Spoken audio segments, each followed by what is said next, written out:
I wouldn't be shocked if they're doing like what iPhone used to do with their phones, where it was like 1 year you'd get this and then you get the S version. Yeah. So it's like the TikTok cycle. So basically, this was our Tok week where we get to breathe for a second after. Which I think was a... It's I mean, I necessary. expected the choice. It kind of makes me feel like season 3, though, has to be constant. Yeah. It's funny because, you asked me, where do you think we're going to be? And I still think we'll be about 3 or 4 seasons overall. I'm not sure if they confirm that, but then it's weird how, like, the pace of things, it's like I'm amazed at how much they've stressed out the Daemon in the Riverland stuff, where George wants to get past that fast. He basically spends, like, paragraphs going, well, we never did this, and then Daemon did this during that time. It's 2 pages. Yeah, whenever you've talked about it, it's just Daemon went to the Riverlands. They've stretched it out so well. Yeah, we don't know what Daemon's internal stuff was then. Yeah, whereas here he's having major internal conflict and everything. Well, I suppose we probably should start there with Daemon, since he's probably one of the key characters. Yeah. I had a sense when it began, and I was like, oh, they're going to... You could tell? Because I didn't know. Because I know... Does he know? I guessed who that was probably going to be because, we have Viserys say, you were always mother's favourite when he returns from one of the many times he returns to court after annoying his brother. Yeah. So Daemon is having a sex dream about his mother. Of a Targaryen, which we don't find out until, the very end, where she says, you were my favourite son. And I'm like, oh God, Oedipus, he's a motherfucker. His mother died when he was 2 or 3 years old. Okay, so not during childbirth, but... She died. He didn't know her. Because of childbirth. She gave birth to their brother who died, a baby, called Aegon, which kind of then gives the Viserys choosing to have his wife die in childbirth a bit more cut. I think that is pretty, like, full on. Like, I mean, it gets pretty, like, we're seeing shots of him going down on her and all that. You don't see anything, but yes, they do the things. But what my brain thought was, is it a dream, or is he currently banging Alice Rivers? I had that thought too. She's projecting this image into his head, so... There's definitely a mysteriousness of Alice Rivers where, like, I think when you initially pointed her out, you said, is she really there? Yes. And they definitely seem to play on the fact that Simon Strong... I think there's a shot where Simon Strong... and he looks directly at her, doesn't say a thing. It can either be interpreted as, why is this random maester chick talking to Daemon, and why is he not just like... fuck off. Or it's one of those magical things where she's always been there and nobody thinks to because of magic to ask. Yeah, she's either there and no one pays her any mind, or she's William Butcher's imaginary friend. She's not there completely because no one else has ever talked to her. Yes. But is that just because they don't give a shit about her, or is that because she's not really there and she's in Daemon's head? Like in the book, it's like she's meant to be a bastard daughter of, like, the bastard sister of Larys. The history books would be talking about Alice Rivers, right? But that could just be Daemon said, oh, Alice Rivers told me, and then like that snowballed out of control. Like, it might be more relevant in the book and maybe people know certain things that happen. I know stuff, but yeah. But as far as the show goes, it's definitely, she could not be there. She could be any number of magical things. Yeah. So she could definitely be banging Daemon in his dreams. And there's definitely a thought that came to me, particularly since they definitely have had some kind of tension, sexual tension. Oh, so close in this episode. Yeah. He's losing time still. Well, he's become more and more frustrated with the situation that he's in. So the Blackwoods, when he's staring down the Brackens with the dragon, and he tells the Blackwoods, right, I want you to go and make them, force them, and... Indeed they do, but then... Be sneaky about it. Yeah, but we don't see it. But we're told by Alice, like, who hears the whispers on the wind and all that women and children being killed and the small folk are being butchered. And so when we get all these vassals of House Bracken or of that area coming to him going, you completely screwed us over. It all seems to be going his way because Bracken does pledge to him. They're like, all right, please stop killing our women. We give up. But then it seems like it completely backfires for every other liege lord. Yeah. So whether he cares or not, because they have less men than Bracken. And Daemon's probably used where he's coming from, flying in, everyone going, oh, my prince. And so he's come to the Riverlands where, the impact of dragons and, because this is a big world. I mean, it's a big landmass. Like, essentially, there's 7 countries. So these people can go their whole lives and not see a Targaryen or a dragon. So they kind of grow up in their own separate culture.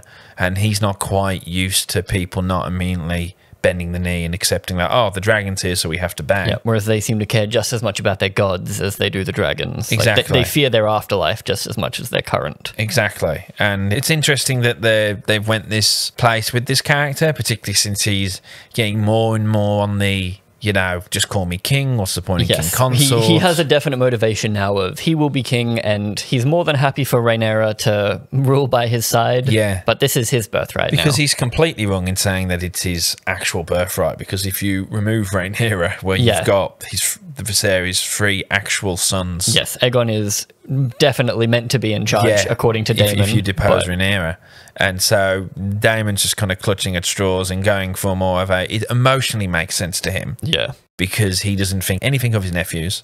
So he thinks he's the rightful ruler. And if only he was born first, which is something that he obviously thinks to himself. Although he does actually bring up Aemond in this episode, the fact that he's a psycho. He's quite surprised, and he sits there in the lovely vista shots of Wales, of the Welsh mountains, going, I thought they'd back down quicker. Like the idea that usually you stare at the dragon and you go, bend the knee. That was good to see, because it shows that he is smart, but then he just goes and does something conniving instead. Yeah, and now he's trying to build a parent hall and try and make sense of it. And we don't have any money. Well, I'll give you money, and then I guess he's like, I'll get some money. I guess he just got the money. Or maybe the money will come eventually. They haven't, like, you can pay later kind of deal. Yeah, like the word of a king or something. Yeah, so he'll pilfer it from the war that he's about to make, and then you'll get paid. We obviously open up initially on Corlys being very upset that his wife died at high tide, but then we cut quite quickly to King's Landing, where everyone's rocking in. Kristen Cole is trying to make an Otto Hightower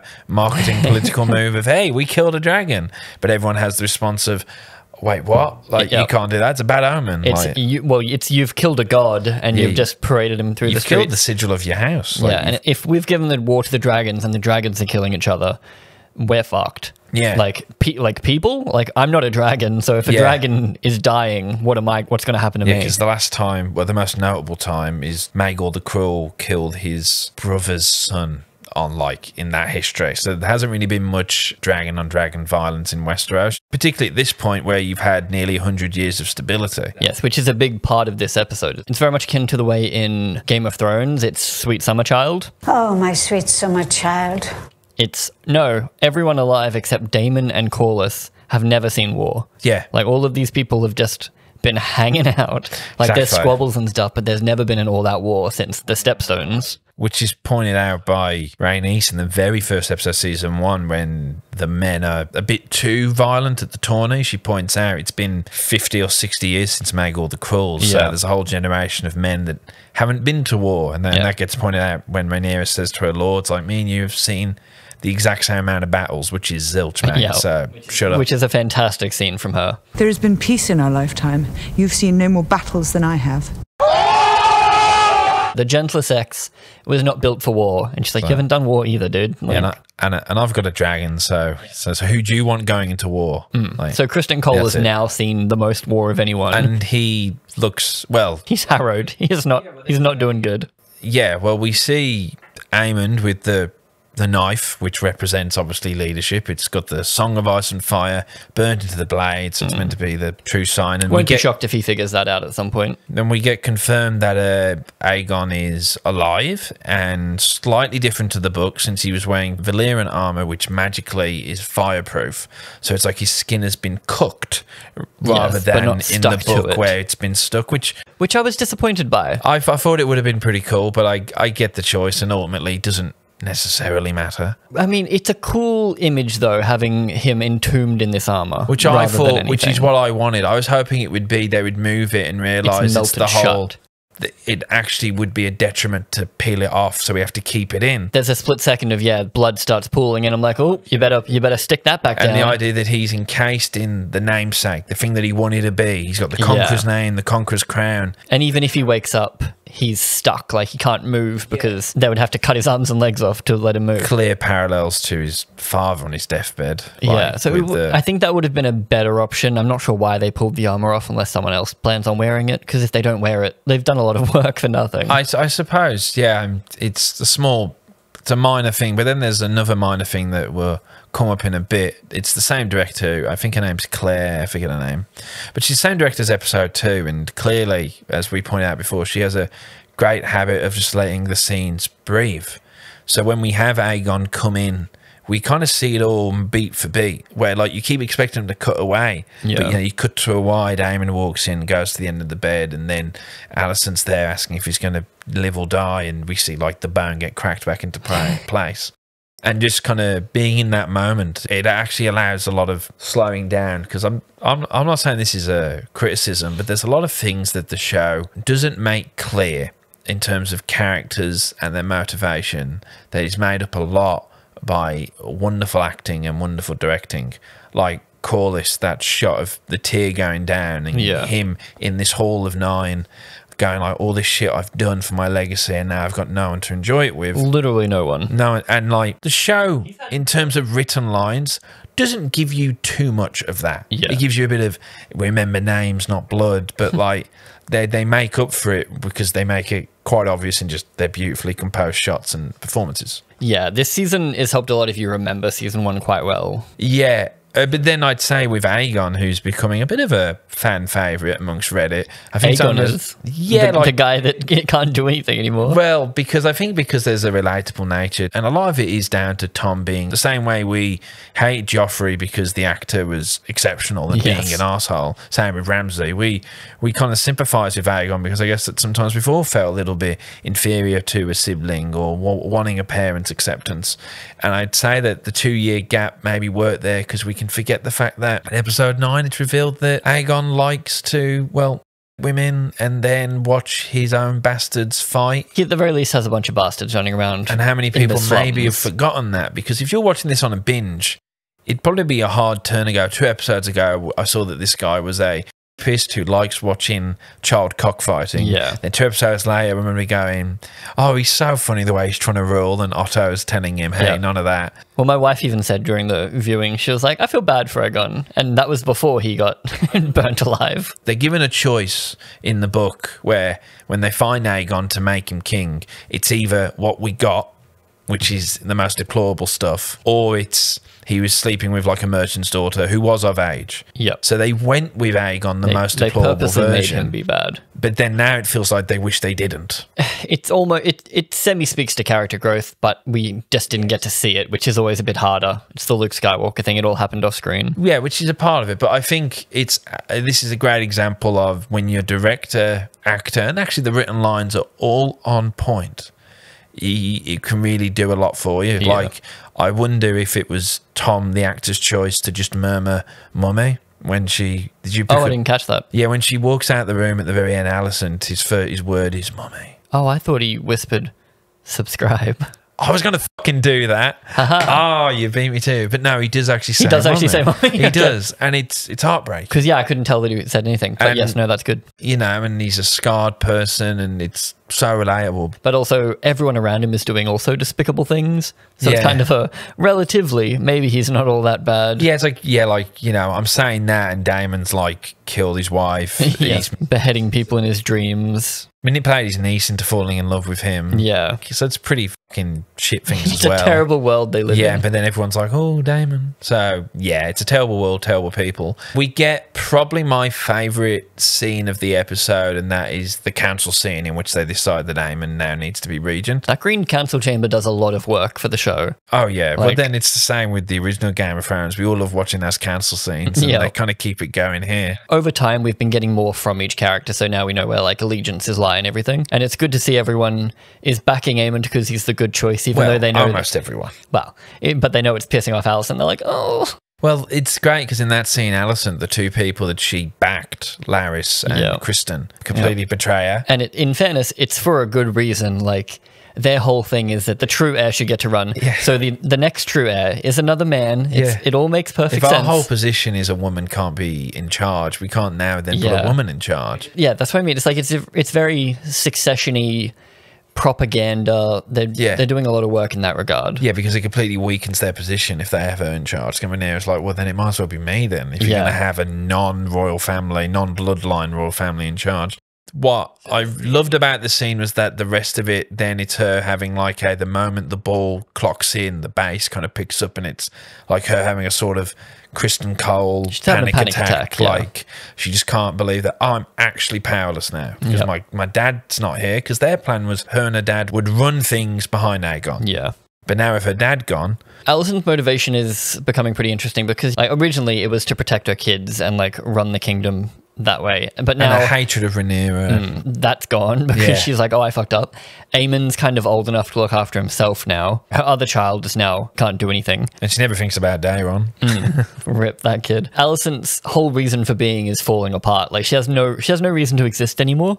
She's the Queen Dowager. Yeah, she's that. Both in the story and in her own brain. All of her uses are now disappeared completely. So I'm wondering where they're going to go with her now. Me too, because I think they are going off book a little bit with her in terms of like things we've seen in trailers of like where she goes physically. Like it's different. It seems like the book didn't pit her versus Rhaenyra against each other. So it was more greens versus blacks. Yes. Whereas with this show, it was definitely Rhaenyra versus Alicent. With the original book, because George wrote this story in about 3 different ways, there definitely is an angle that George is that these 2 women are pushing for war. Like they are the string pullers, if you will. Alicent is she was conspiring from day one. So making her kind has kind of removed some of her agency later on in the story? Yeah, because the only reason why we have her believing the lie of Viserys is so she's okay doing the conspiracy stuff. Yeah. Where in the book she hates Rhaenyra anyway, so let's just get this going. She hates it because the High Towers want power. Who knows what her motivation is?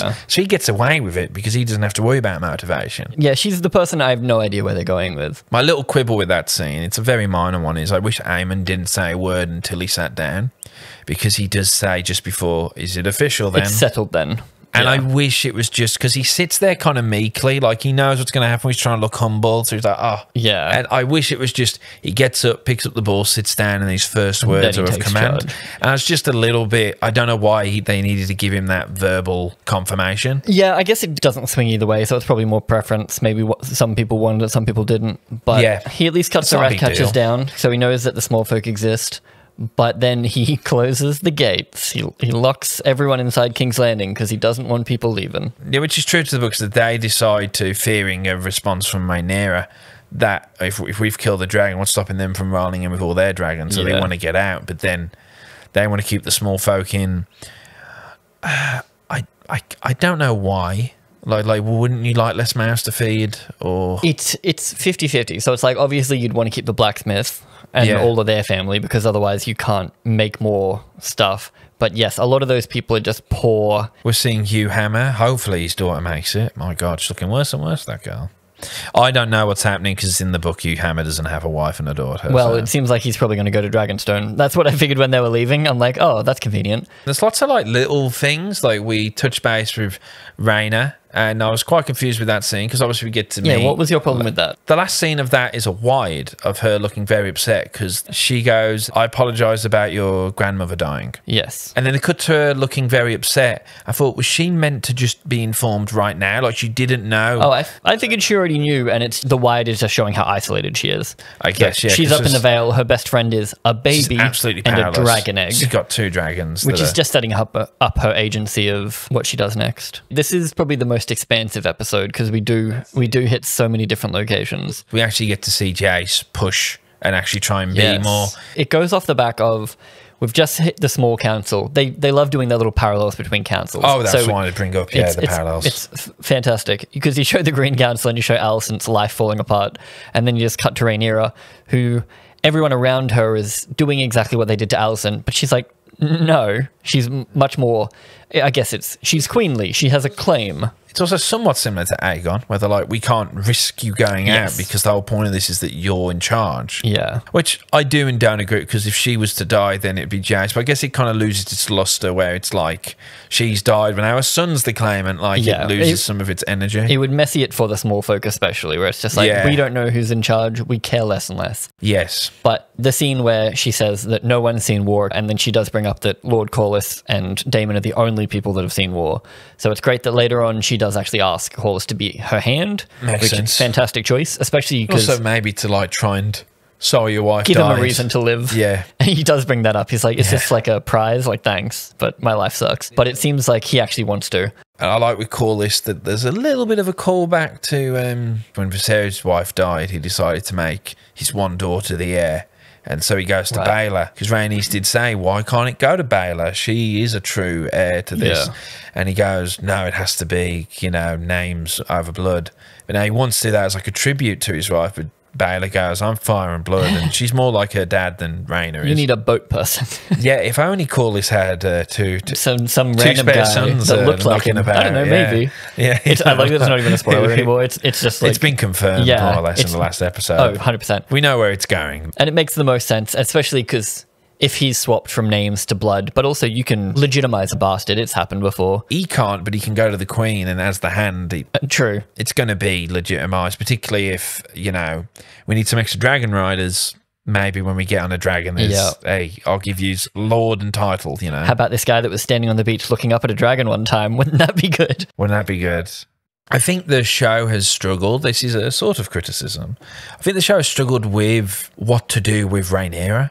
Yes. Because in this episode, it feels like we're going through the same stuff again. It's her being annoyed she can't do anything. There's a bit of like she asks her whispers, the White Worm. They get her to go speak to Diane, who's the... Which is... I don't know where that's going. What is she politically going to do? She drank the moon tea. Well, we hear a drink off camera, and that's why everyone thought, did it fail? Did she... Yeah. I guess it could fail. Like, nothing's solid. But still.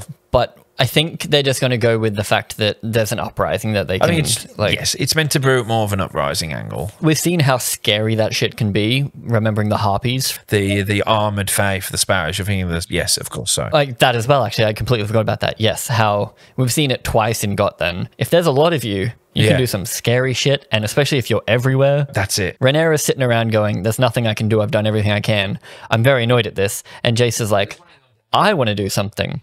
And she does say in this episode, I can no longer wait for Daemon, but then she continues to wait for Daemon. Yeah. Again, it's the hardest book to adapt and also the most freeing book to adapt because you can do whatever you want amongst like a couple of dot points. Yes. But then because it's spread over 20, 30 years, so many of your characters are like, which is why they're doing a really clever thing with Rhaena, how they're just like blending a couple of characters together to give her way more agency. We'll talk about that. There's not too much they can do with Rhaenyra, who is the lead of the story, but also flat. She didn't stand in front of Vermithor. What, sorry? Last week, the shot of next week, she went and saw Vermithor. I would expect that to be the actual last shot, be a bit more of a powerful shot of her calling up these dragons, but I guess they either putting it in next week. Yeah, but before they do that, Jace goes to meet the Freys. Yeah, he goes to the Freys, who the twins. Those might remember the Freys were despicable. That's Filch's house from I forget the actor, David Bradley. Who they've replaced him with another despicable actor, which is very true to House Frey. They're gross. It's just the Freys are always despicable. They're like, they'll stab you in the back to benefit themselves. I can't remember how many wide shots there are of the twins in Game of Thrones. They felt smaller here, but... I semi-thought it like felt... They live in those two towers. Yeah. But they don't look like places that you could live in. They don't look big enough, no. And again, no farm. There's nothing around them that a bunch of people could live in. I'm okay with a bridge. I love the idea of these people bothered to build a bridge and now they control everything. It's why no one respects them, because they're relatively new. Like, they're a few hundred years old. Someone came along and went, if I built a bridge and then just owned it, then I'd have to be a lord, right? Because it's the only bridge that can hold an army to travel so they're across. Completely necessary, control a bunch of trade routes. And Jace is doing it for the same reason Robb does it hundreds of years later, so the Stark can cross and bring his army. That's very, very clever, that parallel. But also the fact that they're a young house, like that no one they're not an old house. Yeah, that's great. Partly why, which isn't in the book, I believe, they want Harrenhal probably to give it more of their house more of a prestigious. Well, if there are only two tiny castles where no one can live in, maybe that would be nice. Yes, but I like that Jace, which is true to the books, and it's showing that he's a very capable ruler. And it's good. Even though he's a bastard, which my favourite Targaryen fan theory is that this whole line are bastards. Aegon the Conqueror, who had two sisters, in the book it really states that he really went to Pound Town on them. He loved his younger sister and his older sister, but they only ever managed one kid each, and the book even questions it. Like, basically the theory is that Aegon was infertile, and both his sons are like, one's particularly weak and one's particularly strong, and neither of them particularly resemble Aegon. And the idea that this whole Targaryen dynasty is a lie, and that Jon Snow is a bastard who is a Targaryen and might save the world, that none of them are descent of Aegon, which is just a really fun fan theory that I do subscribe to. I like seeing all that with Jace, and he comes back, and his mum's initially quite annoyed that he did it, but then she relates. She's mainly annoyed because she can't do anything. Yeah, and then they come up with a whole, like, Ancestry.com, like, let's go through the, But it's the reason why they've built this massive library set, so that they can spend several scenes. I hope it's not too much, like, Samwise going through and just looking at a bunch of books. Samwell Tarly going through a bunch of books. He's very much a Samwise Gamgee character. Yeah, so it's 100%. So the dragon ancestors that they figure out is completely Jace's idea. Which is true to the book. Moderately out of nowhere. Well, to me, it's weird that they're going this, because in the next episode, light spoilers, it'll be, this ancestry stuff doesn't work. And then it'll be, we need to get these bastards in. What do you mean doesn't work? Because they're saying, oh, we need to go find, like, because surely there's been Targaryens who've married into other families, like Jaehaerys, the old king, had, like, a shitload of daughters. Yeah. A lot of them died, but I think they had kids and married. They go and have other relations, but then she said, oh, the blood will be diluted. But then we've set up, Ulf White, Hugh the Hammer. I mean, I guess it could still point out, like, it could be like, oh, Corlys had more blood in him than we thought. But I think in the next episode it'll be that that's failed, so they have a call for the bastards, which is what the book does. It seems too convoluted to do one then to swap to the other in such a short time frame. Well, that's it, because the book doesn't even do let's go find our distant cousins. Yeah. The book goes, there's lots of bastards on Dragonstone because this is where the Targaryens live, so they go down to the village and fucking go back up. So it's weird that they swapped that out, because that seems more straightforward than what they've gone for. But we are going for it, because Hugh Hammer and Ulf White are bastards. That's what I mean. It's like, if they can follow these library lines to end up in the same spot, that makes more sense because of the way they've set it up. Yeah. But they've definitely set it up in a more difficult way than just having them already be on Dragonstone. Exactly. Yeah, the Dragon Seed stuff is definitely I'm not judging it yet, but I want to see where we are by the end of it. Yeah. I definitely thought we'd see some more Sheep Stealer. I guess I wanted to wait to talk about it until it actually happened, but given that it's just happened, so it's a bit more fresh than if we wait a week or two to talk about it. So Rhaenyra has a conversation with Baela where she talks about how their grandma Rhaenys took Meleys. So they're restating that you can take a dragon if you want to. But then later on they say that Rhaena attempted to take Vermithor. So they're like, you can take dragons. Rhaena tried to take a dragon and failed. Now she's in the Vale. I definitely thought they would give us like maybe more of a hint of where that's going, considering we're down to 3 episodes left. We're entering into a spoiler area. So spoiler. Rhaena more or less will be taking the place of a character called Nettles. Yes. And Nettles in the book is a young black girl who's a dragon seed who acquires, and she might not even be a Targaryen, she just seems to be a girl who acquires Sheep Stealer, one of the dragons on Dragonstone. Called Sheep Stealer because it's constantly stealing sheep, and she baits Sheep Stealer by like giving the dragon more sheep until eventually accepts the girl because it's grown accustomed, because every day she comes with a new sheep. And he's like, oh, go on then. Get on my back. The show obviously went, we already have a black girl. Who wants a dragon? Yep. Smart move. It's more cohesive storytelling. Otherwise, Rhaena has nothing to do. Exactly. Both Baela and particularly Rhaena have nothing to do during the actual Dance of the Dragon. Yeah. So it makes sense that we've got these two girls here.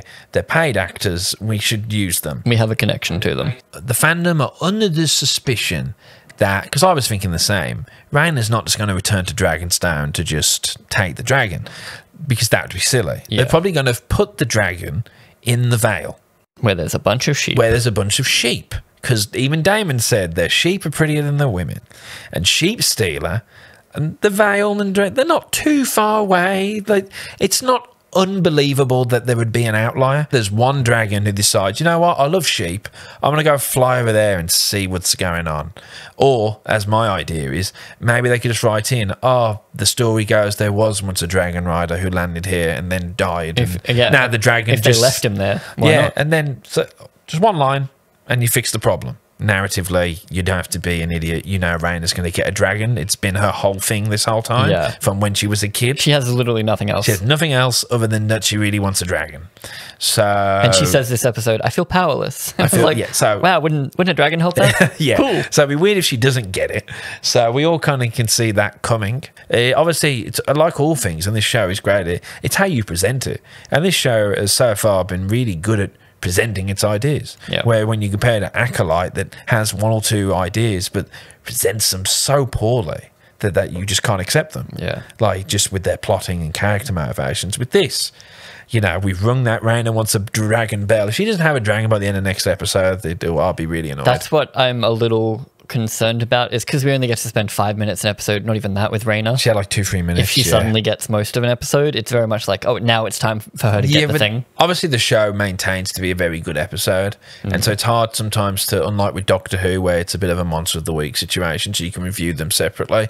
This is just like, this is the next part of the story. It's the next part of the story, but it probably is in terms of, like, you know, it's one of the more forgettable episodes, I'd say. It's the episode that you would not rewatch. You'd go, which isn't a problem. One more episode. Oh no, I think you'd rewatch it. You'd just want to be watching it in a binge. Exactly. Be That's it. You want to be watching it in a binge. Yeah. It'll blend in with the other ones. Which is good and bad. I don't want them to be... You need the breather. And I don't want them to be restricted by, oh, we need to do a big thing every episode. That'd be annoying. And the characters do start and end in different spots. Like, Corlys is now the Hand. Not every character has to do something every episode. Rhaenyra finally has a goal. I mean, she kind of had one at the end of last... Yes, she decided to fight last episode. Obviously can't just go out there and burn everyone. So she's found something to do this episode. And Jace wanted to do something last episode. This episode he did it, and now he has even more to do. So it's like, it's not like the characters are completely stagnant. And they have to kind of mourn Rhaenys. It would be weird if they were just like... Yeah. Anyway. It's just, this is the kind of week that I wish I could binge. Like, you wish you had the next one loaded up. I do love discussing each episode as it comes out, but it's very hard to not want something else after this one. You're like, ugh, like I do have to wait. I have to wait another week. Yeah, which is, you know, it's just being spoiled. Yeah, like, it's a good problem to have. In fact, they once again showed the fucking rat catcher dog. Oh, poor puppy. I mean, fucking hell, guys. Like, I mean, it just tug at the heartstrings. They want those points. They want those points. And, we have Aemond have his first interaction with his sister, where she just simply goes, was it worth it? I expected this bitch to do some magical dragon dream stuff. I wish that was more of a scene. I wish those two actually had more of a discussion. I think she's being criminally underused, that actress. Maybe that's what it is about this episode. It leaves me wanting more, but mainly because I got 2 minutes with Rhaena. I got 1 minute with Aemond and then 1 other minute with Helena. And everything is quite short because they are putting a lot in. Maybe it would have been better if I didn't see every person this episode, but I got longer scenes and more people. It's kind of what we had with episode 2 slightly. Because like you said, this episode, everything happens at the same time. So this episode and next episode could happen at the same time if we wanted it to. That's what Game of Thrones did all the time. Yeah. We wouldn't see Dany for 2 episodes. It's sometimes. One of those... don't think about it, the timeline, like how long as long as they don't reference time and they don't show 2 things happening. They could all be happening in the same week or 2. Yeah. Which I think maybe they should have done this episode. Looking at the preview for next episode, it does look like another big episode. The Lord who's been chatting some mad shit, Lord Alfred. Is he the one that they sent to Daemon? He's been sent to Daemon as I want you out the way for a bit, but also I need you to go and, you know, actually tell me what Daemon's doing over there. Yeah, she did that very diplomatically. It does show that Rhaenyra is the better queen. She knows how to diplomat. Like, you're right, you are loyal to me, but I don't need you around right now, so I'd rather you go do something useful. Yeah, whereas Daemon would just slaughter you immediately. Yeah, exactly. If you chat too much shit to Daemon, he'll kill you, whereas Rhaenyra is like, you can't be doing that. This isn't a punishment, though. I do need people to disagree with me. Like, disagreeing isn't punishable by death. That's fine. But also, challenge my points. Because of this, I do trust you and I trust your judgment.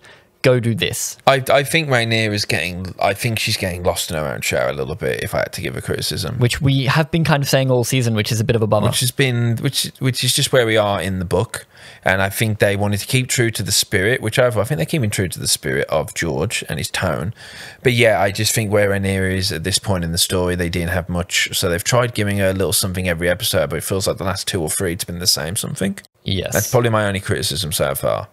And I'm keen for her to step up. I mean, you even brought up like how at the end of the last season, like that face was like, here we go, off to war. And then 5 episodes later, it's like we had one war. We had one little war.